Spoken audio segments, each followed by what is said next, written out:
Samahan nyo nga kami sa aming second day dito sa aming staycation sa Clear Lake, Manitoba.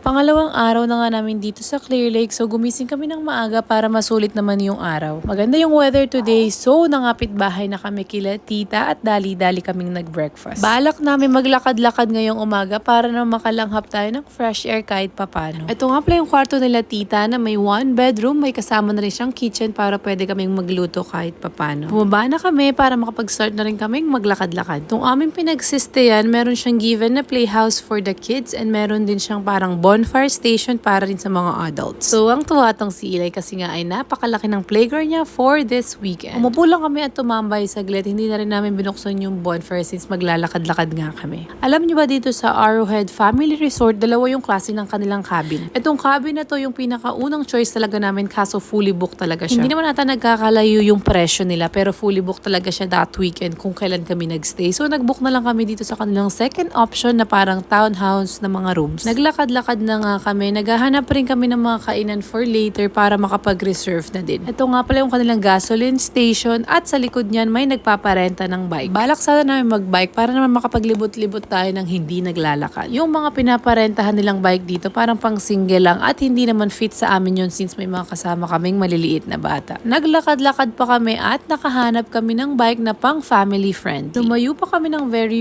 light. Doon lang pala sa tapat namin. Tatawid ka lang, may mga nagpaparenta ng bike na family friendly. At first, hindi ko napansin yung nagpaparenta sa gilid kasi nga ay nakafocus ako dito sa nagtitinda ng beaver tails. Pero sabi ko masyado pang maaga for desserts. Mamaya na lang. So dumiretso na ako dito sa rentahan ng bike. Dito naman nagpaparenta sila ng dalawahan, apatan, at animan. Medyo natatempa talaga akong bumili ng beaver tails kaya sumili pa ako for the one last time. Sabi nila manual yung pagpadyak dito sa mga bike na to pero yung pang-apatan nila ay electric so hindi ka masyadong kailangan pumadyak. Kaso nga lang madami kami so ang kinuha namin ay yung pang-animan para isang sakayan na lang kaso nga lang manual siya sis. Sabi namin okay lang kasi nga nandito naman si EJ, si Dandan at saka si Tito para magpadyak. Kaso nga lang since umaga pa nga yan parang wala pa silang energy magpadyak. Tinatawanan namin kasi parang nalalambot na sila hindi pa kami nakakalayo dun sa rentahan. Sabi namin paano natin malilibot ang buong Clear Lake kung medyo dito pa lang ay nangihina na kayo. Gustuhin man namin tumulong ni Eliza medyo hindi namin abot yung pedal at hawak-hawak namin yung mga bata. Nakarating na kami dito sa may lake area at hindi na kinakaya ng aming mga driver. Nag-stop over pala kami dito sa Lake House Restaurant. Nagpa-reserve na rin kami for tonight. Dito kami kasi magdi-dinner. Medyo hindi kinaya ng tuhod ng ating mga driver for today's video. So ang ending, nagtulak sila para maibalik lang tong bike sa rentahan. Medyo late na namin natuklasan na pwede palang umupo yung mga bata dito sa harapan. So ayan, enjoy na enjoy tong si Eli. Babalik na sana kami sa aming rooms pero sabi namin sulitin na ang umaga. Maglakad-lakad pa ng a little bit. Nagtingin-tingin kami sa mga souvenir shop. Hindi na rin sumama sina Tita, Tito, and Kali dito. Nagpahinga na lang sila sa kanilang room. Marami namang souvenir shop dito sa Clear Lake. Pwede kang bumili pang remembrance mo sa bahay. Ang aming last stop bago kami bumalik sa aming room ay itong Wow Mabuhay Clothing Company and Gift Shop. Kung maka-let's go naman ako dyan, akala mo talaga yung house tour. Para lang kasi talaga siyang bahay sa labas na pwede kang bumisita anytime. Pagpasok ko pa lang dun sa gift shop, super dami na talagang mga souvenirs sa entrance pa lang. If nandito kayo sa Clear Lake at naghahanap kayo ng pwedeng iuwing remembrance sa inyo, bisitahin nyo itong Wow Mabuhay Gift Shop. Super dami nilang maliliit na buting-ting. Sari-sari talaga yung mga tinda nila. Tulad na lang tong solid fragrance na to. Napakadaming scent and napakabango din. May mga tinda din silang insenso, mga pausok, at mga figurine. Hindi ko na talaga alam kung saan ako titingin dyan kasi bawat sulok may nakikita talaga ako mga buting-ting. Yung unang pinuntahan kasi namin medyo more on hoodies, more on bags kasi siya. Pero ito, more on house furnitures,